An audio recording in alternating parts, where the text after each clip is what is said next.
تو یہ فلاسفی اس میں ہے طواف میں کہ آپ اس نیوکلیس کے ساتھ بندھے رہیں، جو ہی آپ اس نیوکلیس سے نکلیں گے تو آپ کی پراپرٹیز جو ہیں وہ بدل جائیں گی، اس کے اثر سے، اس کی کشش سے نکلیں گے۔ اچھا، اس کے بعد پھر صحیح ہے، اس میں پیدل چلایا جاتا ہے، تھوڑا سا سوئفٹ رننگ بھی کروائی جاتی ہے۔ پھر اس کے بعد مثلا حلق کرنا ہے، ٹینڈ کرا کے، یہ ان ساری چیزوں کا مقصد انسان کے نفس کو، اس کے تکبر کو منیمم لیول پہ لے کے آنا ہے۔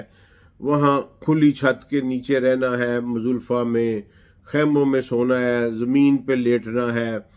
تو لائک وائز یہ ٹوٹل کا ٹوٹل یہ نفس کو ملیا میٹ کرنے والی جو ہے نا جی، یہ ایک ایکسرسائز ہے۔ اور اس کا یہ ہارڈ شپس، اس کے پیچھے پھر گین پرائز کیا ہے، وہ پھر یہ ہے کہ انسان کے پچھلی ساری کی ساری خطائیں جو ہیں وہ معاف کر دی جاتی ہیں۔ وہ ٹریننگ کورس سے گزار کر اس کا پچھلا احتساب ختم کر دیا جاتا ہے اور کہا کہ نئے سرے سے اب میں نے تمہیں نئی ٹریننگ دے دی ہے، تم ٹرینڈ ہو گئے ہو، اب اس ٹریننگ کو اپنی پریکٹیکل لائف میں جا کے امپلیمنٹ کرو۔ ہمارے جو بزرگ کہتے ہوتے تھے نا کہ حج کر رہے ہیں، اب حج کو سنبھالنا بھی ہے، تو اس کے پیچھے یہی کانسیپٹ تھا کہ کیونکہ ٹریننگ کا بیسک کنسیپٹ یہ ہوتا ہے کہ آپ کی جو ہارڈ نٹ بن گیا ہوتا ہے انسان روزمرہ کی معاملات میں، اس ہارڈ نٹ کو توڑنا ہوتا ہے اور نئی پریکٹسز انکلکیٹ کرنی ہوتی ہیں۔ انسان کے کمفرٹ زون کو توڑ کے اسے پریکٹیکلٹی کی طرف لے کے جانا جو ہے ٹریننگ، ہر ٹریننگ کا یہی مقصد ہوتا ہے۔ تو حج بھی ایک سارٹ آف ٹریننگ ہے جس میں آپ کا وہ جو پچھلی زندگی ہے اس کے کمفرٹ زون کو توڑا جاتا ہے، اور پھر جب آپ آگے جا کے اس کو امپلیمنٹ کرتے ہیں، اس ٹریننگ سے جو کچھ آپ نے ایکوائر کیا ہوتا ہے، تو پھر ایک سمجھ لیں نئی زندگی ہوتی ہے۔ پچھلے کا تسلسل جو ہے آپ سے کاٹ دیا جاتا ہے کہ اس کے جو وبال ہوتا ہے آپ کے اعمال کا، وہ ہمارے لیے یہ اللہ کا بینیفٹ ہے کہ اس کو ہٹا دیا جاتا ہے، اور پھر نئی زندگی میں اس ٹریننگ کے امپلیمنٹیشن کے حوالے سے پھر ہمیں جج کیا جاتا ہے۔ تو اگر انسان وہاں سے نکل کے آئے اور کچھ بھی حاصل نہ کرے تو یہ بڑی خطرناک بات ہے۔ میں اس پہ کوئی فتویٰ نہیں لگاتا، بہرحال یہ کوئی اچھی بات نہیں ہے، خطرے والی بات ہے۔ اچھا جی، تو اللہ نے کہا کہ حج اور عمرہ کیا ہے؟ عمرہ کا جو لٹرل میننگ ہے وہ وزٹ ہے جی، ٹھیک ہے، ٹورنگ، وزٹنگ۔ تو حج جو ہے یہ جیسے آگے آئے گا کہ یہ پرٹیکولر مقام ہے، اس میں میقات ہے، ٹھیک ہے جی۔ اس کے علاوہ پرٹیکولر دن ہیں، اور ان دنوں میں بھی پرٹیکولر سکیجولز ہیں انسان کے، بالکل ایک ٹائم لائن کے مطابق ایک کیلنڈر بنا دیا گیا ہے کہ فلاں دن یہ کرنا ہے، فلاں دن یہ کرنا ہے، فلاں وقت یہ کرنا ہے، فلاں وقت یہ کرنا ہے۔ بالکل جس طرح آپ ٹریننگ کورس پہ جاتے ہیں نا تو آپ کو تھمایا جاتا ہے جی 9 سے 10 تک یہ ہوگا، 10 سے 11 تک یہ، بالکل لائک اسی طرح ٹریننگ سکیجول ہے۔ اور جو عمرہ ہے یہ اوپن ہے، یہ والنٹیئر وزٹ ہے، جب کبھی بھی آپ چاہیں آپ یہ کر سکتے ہیں۔ اس میں ٹائم کی جو ہے نا جی کوئی قید نہیں لگائی گئی۔ یہ ایک انفارمل وزٹ ہے، اور جو حج ہے یہ فارمل وزٹ ہے۔ آپ یہی سمجھ لیں کہ حج جو ہے یہ فارمل ٹریننگ ہے، اور عمرہ جو ہے یہ انفارمل وزٹ ہے۔ تو یہ ان دونوں میں جو ہے نا جی وہ ٹیکنیکلٹی کے لحاظ سے یہ فرق ہے۔ اچھا، باقی جو آگے اس کے پیٹرن میں، پریکٹسز میں جو فرق آئے گا وہ میں پھر آگے بیان کروں گا۔ تو اللہ کہہ رہا ہے وَأَتِمُّوا الْحَجَّ وَالْعُمْرَةَ لِلَّهِ، اللہ ہی کے لیے اس کو پورا کرو۔ فَإِنْ أُحْصِرْتُمْ فَمَا اسْتَيْسَرَ مِنَ الْهَدْيِ۔ اچھا، اگر رستے میں تم کہیں گھیر لیے جاؤ، کوئی دشمن آن پڑے، کوئی مصیبت آن پڑے، کوئی موسم آ جائے اس طرح کا، کوئی بھی افتاد آن پڑے، تو فَمَا اسْتَيْسَرَ مِنَ الْهَدْيِ، کہ جو کوئی بھی آسانی سے یسر سے نکلا ہے، جو کچھ بھی آسانی سے تمہیں میسر ہو اس کو قربان کر دو، ٹھیک ہے۔ اب یہ کب بات ہو رہی ہے کہ جب ابھی آپ کعبہ میں نہیں پہنچے، ابھی آپ حرم میں نہیں پہنچے، کوئی افتاد آ گئی۔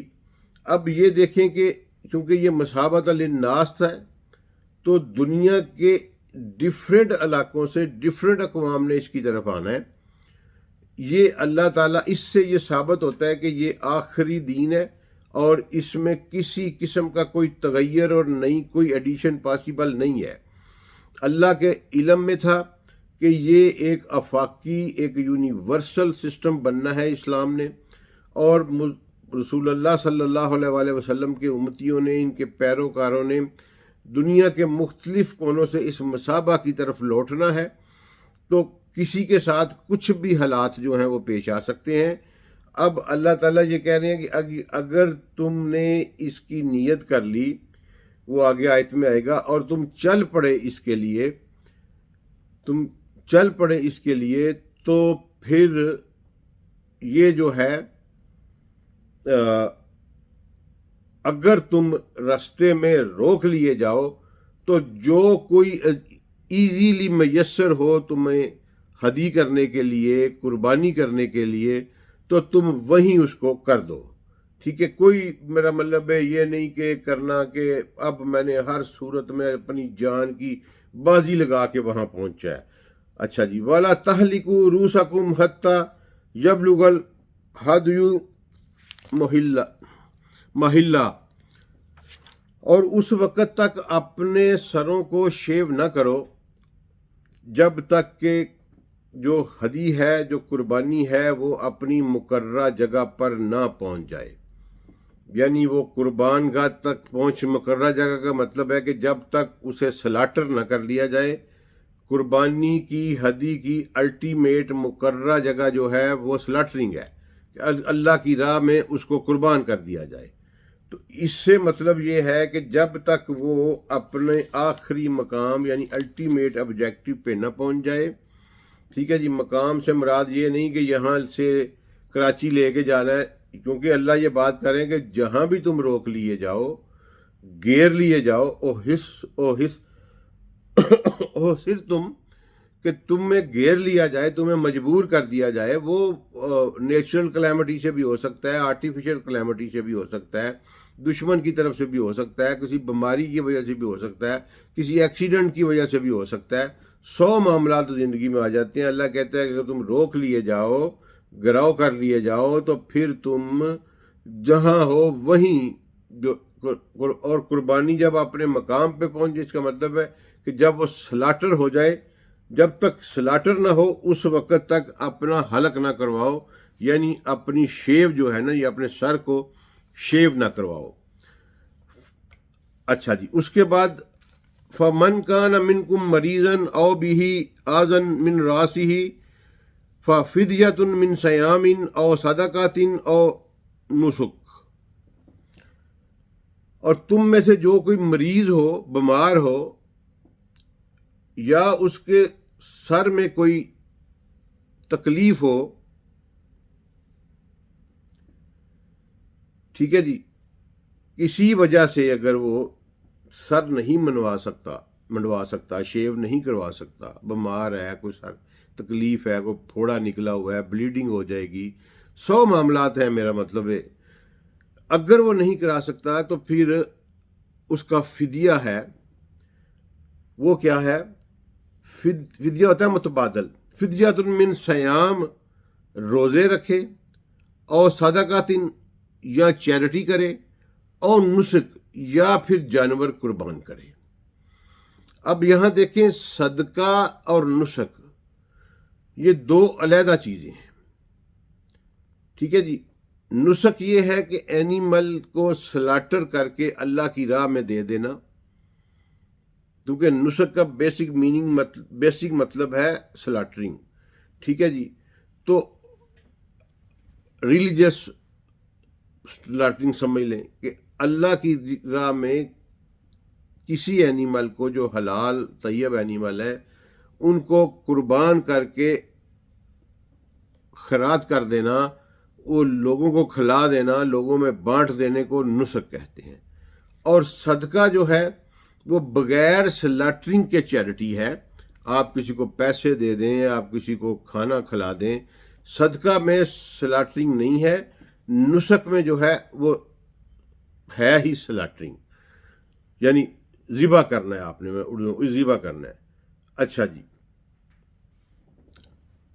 اب یہ ہو گیا، اللہ نے بتا دیا کہ اگر تم رستے میں روک لیے جاؤ، کعبہ تک نہ پہنچ سکو، حرم تک نہ پہنچ سکو، تو رستے میں جہاں کہیں تم ٹھہرے ہو جو کچھ تمہیں ایزیلی میسر آئے وہ ہدی کر دو، اور اس وقت تک ہدی جب تک اپنے مقام یعنی سلاٹر میں نہیں پہنچ جاتی، ذبح نہیں ہو جاتی، تم اپنے سر نہ منڈواؤ۔ ہاں، اگر تم میں کوئی مریض ہے، ٹھیک ہے، یا اس کے سر میں کوئی تکلیف ہے جس کی وجہ سے وہ شیو نہیں کرا سکتا سر کو اپنے کو، تو وہ پھر اس کا متبادل یہ ہے کہ وہ روزہ رکھ لے، ٹھیک ہے جی، روزے رکھے، من سیامن او صدقاتن، یا چیریٹی کرے، او نسک، او کا لفظ ہے جی یہ، ٹھیک ہے، یعنی لا میں اینڈ اور جو لائرز ہیں، جو جنہوں نے لا پڑھا وہ سمجھے کہ میری بات کو، اینڈ اور او آر اس کا بڑا ہی فرق ہوتا ہے۔ مثلا جہاں ہو کہ he will be punished with imprisonment of 3 years and fine of 10,000، تو وہاں جج کے لیے مینڈیٹری ہوتا ہے کہ وہ سزا بھی دے گا اور جرمانہ بھی دے گا، اور جہاں یہ لکھا ہو کہ he will be punished with imprisonment of 3 years or fine of 100,000، تو وہاں پھر یہ ڈسکریشن ہے جج کی کہ وہ قید سنا دے یا جرمانہ کر دے۔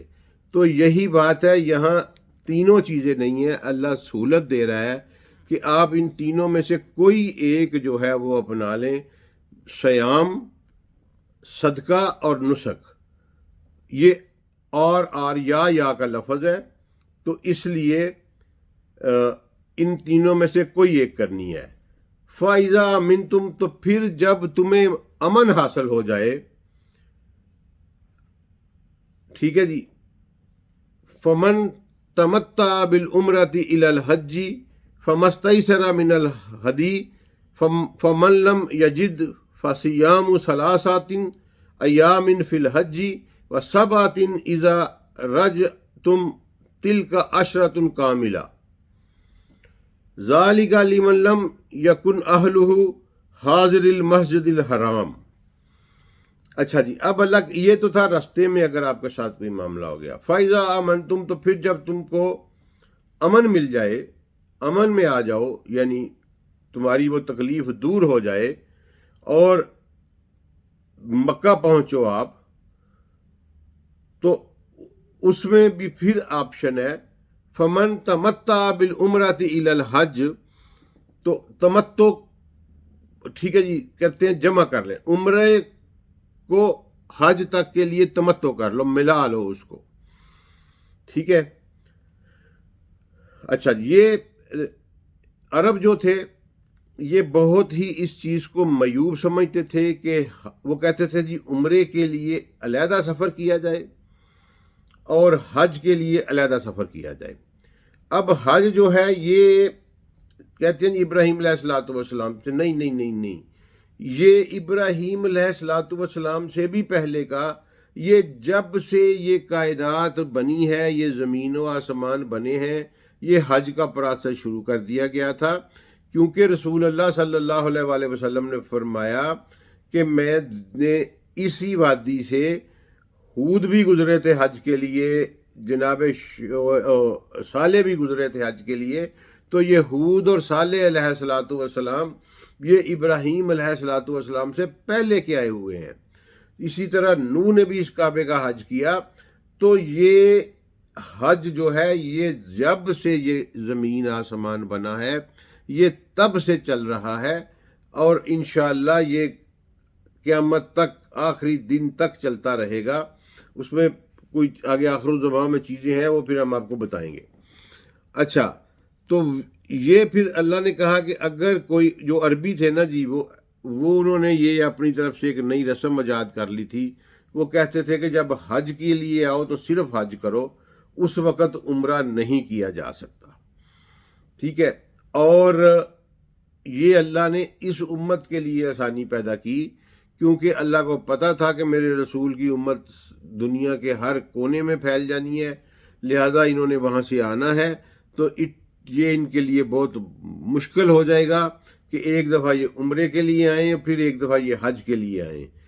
اگرچہ عمرہ فرض نہیں ہے، لیکن پھر بھی اللہ نے ڈوئل بینیفٹ رکھ دیا کہ تم ایک ہی سفر میں آؤ تو تمتع کر لو، یعنی عمرے کو حج کے ساتھ جمع کر لو، ٹھیک ہے۔ اب اس میں یہ ہے کہ تمتع میں یہ ہوتا ہے کہ آپ آئے ہیں، آپ مکہ پہنچے، فائزہ امن، تم جب آپ کو امن حاصل ہو گیا، آپ مکہ پہنچ گئے، اب حج میں 1 دن 2 دن 10 دن 15 دن 20 دن باقی ہیں۔ حج کا پروسیس جو ہے وہ 8 ذی الحجہ کو شروع ہوتا ہے، 8 ذی الحجہ کی صبح سے لے کر پھر آگے میں آپ کو بتاتا ہوں، وہ آگے 8 9 10 11 12 13 14 وہ بھی ہے، لیکن شروع 8 ذی الحجہ سے ہوتا ہے۔ اب 8 ذی الحجہ سے پہلے اگر آپ عمرہ کر لیں، طواف کریں، صحیح کریں، اپنا سر منڈوائیں اور احرام کھول دیں، آپ پر کوئی پابندی نہیں پھر احرام کی، اور یہ ہے تمتع، ٹھیک ہے جی۔ اب تمتع کے لیے یہ میوب سمجھتے تھے کہ جناب ہم مکے پہنچیں اور حج سے پہلے احرام کھول دیں، اور چونکہ احرام کھول دے بندہ تو پھر اس پہ وہ جو پابندیاں ہوتی ہیں وہ ختم ہو جاتی ہیں، تو یہ کہتے تھے کہ یہ بڑی میوب سمجھتے تھے جو عرب کے لوگ تھے اس کو، کہ بھئی آپ حج کے لیے آئے ہیں اور آپ آ کے نا تو حج کے لیے آئے ہیں تو آپ آ کے جو ہے نا جی وہ اس کو احرام کھول دیں، تو یہ پھر مانتے نہیں تھے۔ پھر رسول اللہ صلی اللہ علیہ وسلم نے بڑی مشکل سے ان کو منایا اور اس کے اوپر بڑی تاکید کی۔ رسول اللہ علیہ وسلم نے اپنی انگلیوں کو، اپنے ہاتھوں کی انگلیوں کو ایک دوسرے میں پھنسا کے کہا کہ عمرہ حج میں داخل ہو گیا ہے۔ رسول اللہ صلی اللہ علیہ وسلم کے مطمع نظر قیامت تک آنے والی امت تھی، تو بڑی مشکل سے ان کو پھر اس بات پہ راضی کیا۔ انہوں نے وہاں رسول اللہ صلی اللہ علیہ وسلم سے پھر صحابہ کرام نے کویشچننگ بھی کی، لیکن اس کے باوجود رسول اللہ صلی اللہ علیہ وسلم نے کہا کہ نہیں، یہ تمتع جائز ہے اور ہر صورت میں یہ تمتع ہوگا۔ اس کے بعد دوسری قسم کا جو حج ہے اسے قرن کہتے ہیں، اس میں یہ ہوتا ہے کہ آپ مکے پہنچتے ہیں، آپ کعبے کا طواف کرتے رہتے ہیں، جب آپ کو موقع ملتا ہے نماز پڑھتے رہتے ہیں، لیکن آپ احرام نہیں کھولتے۔ احرام آپ نے حج کے مکمل ہونے کے بعد ہی کھولنا ہے، تو وہ بڑا ڈیفیکلٹ پروسیس ہے۔ تو اللہ نے اس امت پر آسانی کی، تمتع بالعمرۃ الی الحج فما استیسر من الہدی، تو تمہیں جو کوئی آسانی سے میسر آئے وہ ہدی کر لو، فمن لم یجد، اور جو کوئی اس کی طاقت نہ رکھتا ہو قربانی دینے کی، جانور خرید کے ذبح کرنے کی، فصیام ثلاثۃ ایام فی الحج، تو وہ حج کے دوران 3 دن کا روزہ رکھے۔ اب یہ دیکھ لیں کہ ہاں 8 9 10 11 12 یہ حج کے ایام ہیں، ٹھیک ہے جی۔ اس میں 3 دن کا اللہ کہتا ہے کہ وہ روزہ رکھے، فصیام ثلاثۃ ایام فی الحج وسبعۃ اذا رجعتم، اور 7 روزے وہ رکھے جب وہ گھر پہنچ جائے۔ یہ بھی اللہ نے سہولت دی کہ ٹوٹل نہیں کہا کہ 10 کے دن ادھر روزے رکھ کے جاؤ، لیکن یہ ان کے لیے ہے جن کے پاس فلم یجد، جو قربانی کو نہ پائیں، ٹھیک ہے جی، جو ہدی کو نہ پائیں، جن کے پاس پیسے نہ ہوں، کوئی مجبوری بن جائے کسی بھی وجہ سے، اگر وہ قربانی نہ دے سکتے ہوں تو پھر وہ 3 روزے وہیں رکھیں گے اور 7 روزے گھر آ کے رکھیں گے۔ تلک عشرۃ کاملہ، یہ پورے 10 ہو جائیں گے۔ ذالک لمن لم یکن اہلہ حاضر المسجد الحرام، اور یہ ان لوگوں کے لیے یہ قانون ہے جن کے اہل و عیال مسجد الحرام میں نہیں رہتے، یعنی جو مکہ کے رہنے والے نہیں ہیں، وہ 3 ادھر رکھیں گے حج کے دوران اور 7 جو ہیں وہ گھر جا کے رکھیں گے۔ اور یہ پورے 10 ان کے روزے ہو جائیں گے قربانی نہ دینے کی صورت میں۔ اب قرآن میں یہ دیکھ لیں کہ اگر نا وہ میں حج مشن میں نا ڈیوٹی پہ گیا تو وہاں بک لیک چھوٹی چھوٹی آپ نے دیکھی ہوں گی کہ لوگ بانٹتے ہیں حج کے لیے، طریقہ کار کے لیے۔ تو ایک ہم نے پروجیکٹ شروع کیا تھا وہاں کہ ڈیلی ہم نا اپنے جو گروپ لیڈر ہوتے ہیں، حج میں گروپ بنتے ہیں، پھر گروپ کے لیڈر ہوتے ہیں، تو ڈیلی ہم 300 گروپ لیڈرز کو نا لے کے جاتے تھے حج سے پہلے، کیونکہ لوگ 40 دن پہلے پہنچنا شروع ہو جاتے ہیں۔ تو ہم 300 گروپ لیڈرز کو ڈیلی ٹریننگ کروا رہے تھے حج کی مکہ میں، اور یہ فرسٹ ٹائم شروع کیا گیا تھا۔ الحمدللہ یہ میرا برین چائلڈ تھا، اور میرا خیال اس کے بعد پھر یہ کنٹینیو بھی نہیں رہ سکا۔ تو میں نے وہاں یہ پروجیکٹ لانچ کیا، سیکٹری صاحب کو، ڈی جی حج کو کنونس کیا، منسٹر تھے خورشید علی شاہ، انہوں نے میری بات مانی، اللہ ان کو جزائے خیر دے۔ تو وہ نا ہم نے پھر وہاں ایک ٹریننگ لانچ کی کہ 300 گروپ لیڈرز کو ہم لے کے جاتے تھے ڈیفرنٹ بسوں میں بٹھا کے حج سے پہلے منی، عرفات، مزدلفہ، اور ان کو فزیکلی بتاتے تھے کہ آپ نے کیا کرنا ہے۔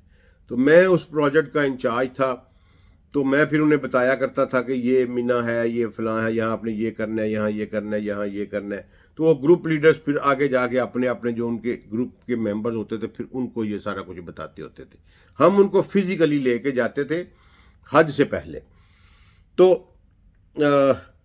وہ ایک بندے نے وہ کاپی مجھے ہنسی اس لیے آئی ہے کہ وہ یاد بھی بات اس لیے آئی ہے، وہ پڑھی ہوئی تو اس نے کہا کہ سر میں نے تو یہ کتاب پڑھی ہے تو مجھے تو یہ لگ رہا ہے کہ ساتھ ایک بکروں کا ٹرک بھی لے کے آنا چاہیے، یہ اتنے کچھ دم جو ہے نا انہوں نے یہاں ڈالے ہوئے ہیں۔ وہ بات بات پہ دم دو جی، بات بات پہ دم دو، بالکل قطعی نہیں۔ اللہ نے بڑی آسانی پیدا کی ہے۔ آپ رسول اللہ صلی اللہ علیہ وسلم کا حج پڑھیں۔ کل میں آپ کو اگلے لیکچر میں یہ بتاؤں گا کہ رسول اللہ صلی اللہ علیہ وسلم نے وہاں کیسی فیسلٹیز لوگوں کو دیں۔ آج ہم اس کو مکمل کر لیتے ہیں قرآن پاک کو، کل پھر تھوڑا سا حدیث کی طرف چلے جائیں گے اسی سبجیکٹ کے حوالے سے۔ اچھا، یہ ان لوگوں کے لیے ہے کہ یہ 3 ادھر رکھیں، 7 گھر جا کے رکھیں جو مسجد الحرام کے رہنے والے نہیں ہیں۔ اس کا مطلب ہے کہ اللہ پورے حرم کو مسجد الحرام کہتا ہے، یہ وہ مسجد نہیں جو بنی ہوئی ہے اب مسجد الحرام جس کے اندر کعبہ ہے، نہ نہ نہ نہ، پورے حرم کی حدود جو کہ رسول اللہ نے خود متعین کروائی تھیں، یہ ہر سمت میں ڈیفرنٹ ہیں۔ اس کی بھی میں تفصیل آپ کو دوں گا۔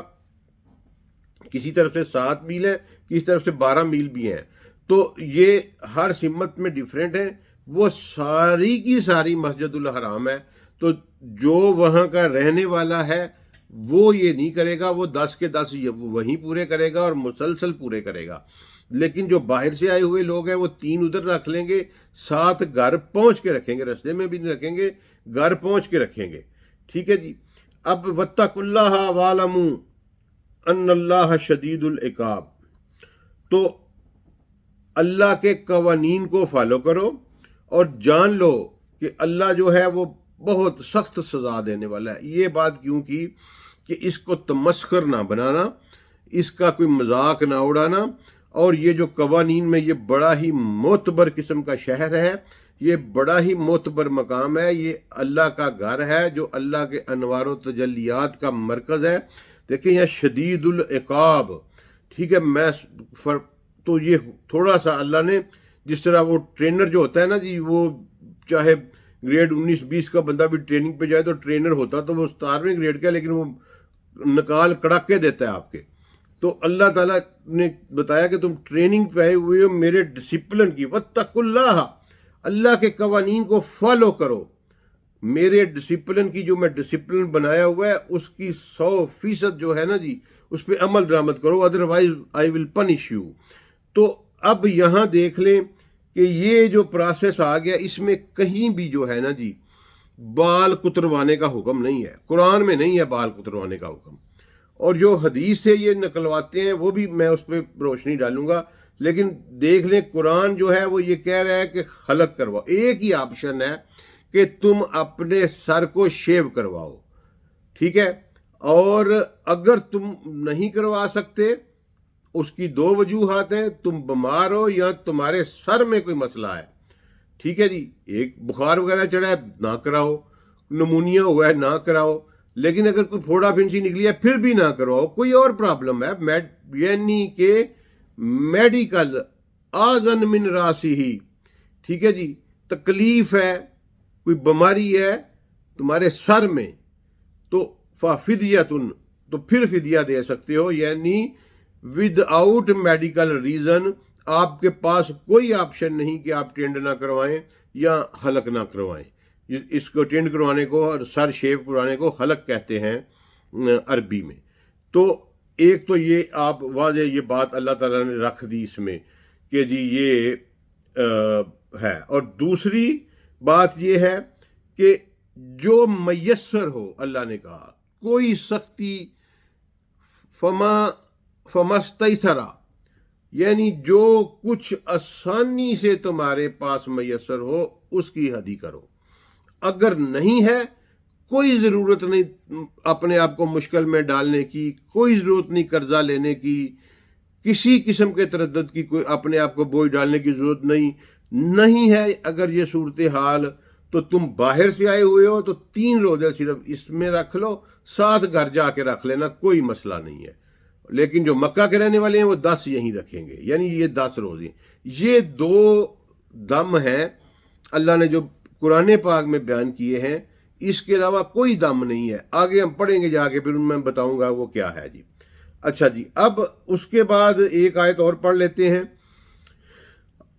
الحج اشہر معلومات فمن فرض فیہن الحج فلا رفث فلا فسوق ولا جدال فی الحج۔ الحج اشہر معلومات، یہ پھر وہی ایک مشکل مرحلہ آ گیا۔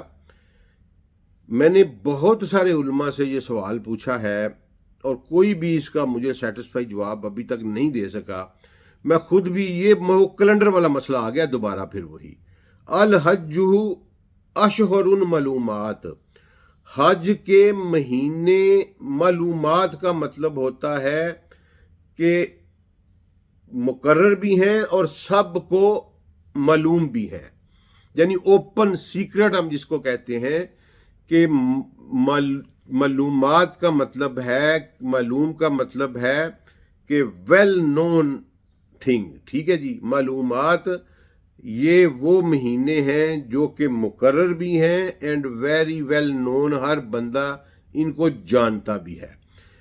اب حج جو ہے وہ سوال یہ ہے کہ حج کا تو ایک مہینہ ہے، الحج اشہر معلومات، حج کے مہینے مقرر کردہ ہیں اور سب اس کو جانتے ہیں، معلومات کا لفظ بھی آیا، پلورل آیا، اور اشہر بھی پلورل آیا۔ اب مجھے یہ آج تک اس سوال کا جواب نہیں ملا کہ حج کا مہینہ ایک ہے، جب اللہ نے رمضان کا کہا تو شہر رمضان کہا، یہاں الحج شہر معلوم کہنا چاہیے تھا، اس حوالے سے اگر مہینہ ایک ہے تو یہاں اللہ نے مہینے بھی پلورل کر دیے اور معلومات کا صیغہ بھی لگا دیا، تو پھر حج تو صرف ایک مہینے میں ہے نا، ذوالحجہ میں حج ہوتا ہے، کہیں کسی اور مہینے میں تو حج نہیں ہوتا۔ تو یہ بھی ابھی تک میری سمجھ میں یہ ایسوسیٹڈ ہے اسی کیلنڈر والے معاملے کے ساتھ، ٹھیک ہے، تو اس کے اوپر لگے ہوئے ہیں، اللہ خیر کرے گا۔ ایک بات آپ یاد رکھیے گا کہ قرآن پڑھتے ہوئے قرآن کے ساتھ آپ نے زورہ زاری نہیں کرنی، ٹھیک ہے جی، قرآن کے جو میننگ سمجھ نہیں آیا کوئی مسئلہ نہیں، استادوں نے یہ سکھایا ہے کہ تبع ازمائی جو ہے نا وہ اس کے ساتھ نہیں کرنی۔ تبع ازمائی کیا ہوتی ہے کہ اپنی طبیعت کے مطابق اس کا میننگ ڈھونڈ لیں، پھر آپ ایک میننگ لگائیں گے، آپ کو وہ ایڈجسٹمنٹ کرنے کے لیے پھر کہیں اور جگہ پہ میننگ بدلنا پڑے گا، تو ایک چین چل پڑے گی۔ تبع ازمائی کرنے سے بہتر ہے، زورہ زوری کرنے سے بہتر ہے کہ اللہ تعالیٰ کے آگے سرنڈر کر دیا جائے، اللہ اور دعا اور اوپینین کو سسپینڈ کر دیا جائے.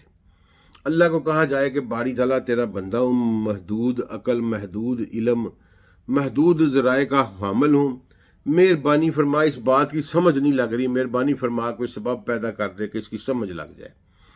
جب آپ اس طرح سرنڈر کریں گے اللہ کے سامنے اور پھر ان آیات پر غور کرتے رہیں گے تو پھر آپ کو ایک دن کوئی نہ کوئی سبب ایسا لگ جائے گا انشاءاللہ جس سے آپ کو وہ ساری بات سمجھ میں آ جائے گی اور معاملات کھل جائیں گے. کچھ مقامات ایسے ہیں جو نہیں کھلے ابھی تک، انشاءاللہ وہ بھی کھل جائیں گے، اللہ مہربانی کرے گا. تو یہ طریقہ ہے قرآن پڑھنے کا. تب آزمائی نہیں کرنی، اس کے ساتھ زورہ زاری نہیں کرنی، دھکے سے کوئی میننگ نہیں گھسیڑنا. یہ الحج اشہر معلومات، یہاں پلورل کا سیغہ کیوں ہے، یہ ابھی تک میری سمجھ میں نہیں آئی بات جی. جب آئے گی انشاءاللہ میں آپ کو گزارش بھی کر دوں گا. اچھا، فمن فرض فیہن، یہاں بھی جمع آیا ہے. فمن فرض کہتا ہوتا ہے کہ اپنے آپ پر پابندی لگا لینا، یعنی نیت کر لینا. ٹھیک ہے جی، اپنے آپ پر فرض کر نیت کر. فمن فرض فیہن، تو جو کوئی ان میں فیہن، جو کوئی ان میں نیت کرے، حج کی. فمن فرض فیہن الحج، تو جو کوئی ان مہینوں میں حج کا قصد کر لے. حج کو اپنے اوپر فرض یعنی کر لینے کا مطلب ہے کہ حج کا قصد کر لے، نیت کر لے. فلا رفث، تو پھر وہ سیکشول انٹرکورس نہ کرے. ولا فسوق، اور کوئی فسق، دروغ گوئی، دھوکہ دہی کا کام نہ کرے. ولا جدال فی الحج، اور حج کے دوران کوئی جھگڑا نہ کرے. ٹھیک ہے جی. یہ اب دیکھیں کہ فمن فرض فیہن، جو کوئی ان مہینوں میں اس کا قصد، اس کا ارادہ کر لے حج کا.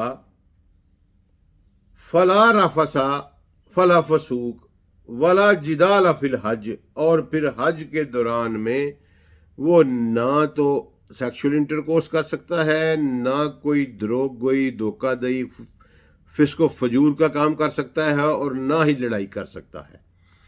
وما تفعلوا من خیر یعلمہ اللہ وتزودوا فإن خیر الزاد التقوی وتزودوا فإن خیر الزاد التقوی واتقون یا اولی الالباب. اب یہ دیکھیے جی کہ وما تفعلوا، جو تم من خیرین، خیر کے، نیکی کے جو کام تم کرتے ہو اللہ کے علم میں ہیں. اچھا، وتزودوا، اب یہاں ہے کہ اس میں زیادتی کرو. ٹھیک ہے، زاد سے نکلا ہے. زاد کا ہوتا ہے انکریمنٹ، انکریز کرنا، بڑھوتری. تو یہاں بہت سارے لوگوں نے لیا کہ زاد راہ کی بات ہو رہی ہے کہ کوئی سامان وغیرہ لے لو. یہ ایسی بات نہیں ہے. وتزودوا، یہ عمل خیر کی بات ہو رہی ہے. وما تفعلوا من خیر یعلمہ اللہ، جو تم بہتر عمل کرتے ہو اللہ کے علم میں ہے. وتزودوا، تو اس میں تم زیادتی کرو، انکریز کرو اپنے نیکی کے، خیر کے عمل کو. فإن خیر الزاد التقوی، اور جو اصل میں زیادتی ہے یا انکریمنٹ ہے وہ یہی ہے کہ تم اللہ کے قانون کو فالو کرو. ہر قانون کو، ایک ایک قانون کو باریک بینی سے فالو کرو. واتقون یا اولو الالباب، پھر وہی کہہ رہا ہے کہ اے دانشورو میرے قوانین کو فالو کیا کرو. یا اولی الالباب، اے وہ لوگو جو انٹیلیجنٹ کوشنٹ میں سپیریئر ہو، تو میرے قوانین کو فالو کیا کرو. واتقون یا اولی الالباب، میرے قوانین کو فالو کیا کرو. تو یہ ہے جی کہ اللہ یہاں کہہ رہا ہے کہ جو کوئی ان مہینوں میں حج کی نیت کر لے یا حج کو اپنے اوپر فرض کر لے، حج کا قصد کر لے، وہ سیکشل انٹرکورس حج کے دوران فسق و فجور اور لڑائی جھگڑے سے بچا رہے، اور جو نیک عمل تم کرتے ہو میں اللہ کہتا ہے میں اس کو جانتا ہوں، ان خیر کے عملوں میں اور اضافہ کرو، اور بے شک اضافہ یہی ہے کہ تم کوئی نئی چیز نہ یاد کر لینا، اضافہ یہی ہے کہ تم میرے قوانین کو فالو کرو، اور اے جانشورو جو اعلیٰ عقل والے ہو میرے قوانین کو فالو کیا کرو۔ تو آج کے لیے اتنا ہی۔ السلام علیکم ورحمۃ اللہ وبرکاتہ۔